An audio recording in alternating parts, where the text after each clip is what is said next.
কিছু কিছু অনুভূতি সত্যি ভাষায় প্রকাশ করা যায় না। এটা আমার শাশুড়ি মার বিয়ের ছবি।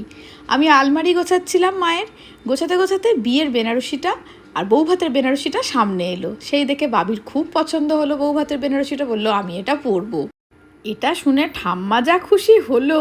তো শাড়ি তো পরা হয়ে গেছে, এবার একটু সাজগোজ করতে হবে, নাহলে তো ঠিক বউ বউ মনে হবে না।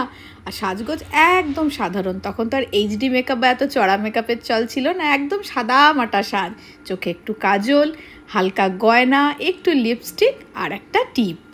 আর তাতেই কি অপূর্ব সুন্দর লাগতো না। মায়ের ছবি তো দেখালাম, এবার বাবির সাজও সম্পূর্ণ, শুধু মাথায় একটা ওড়না আর নাকে নথটা বাকি ছিল। এবার ঠাম্মাকে ডাকার পালা, দেখুক নাতনিকে কেমন লাগছে। এই রে, মা তো নাতনিকে দেখে একেবারেই আবেগপ্রবণ হয়ে গেল, মায়ের চোখে জল চলে এসেছে।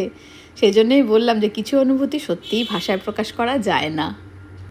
বাবির মধ্যে দিয়েই মা বোধহয় 49 বছর আগের নিজেকেই খুঁজে পেয়েছে।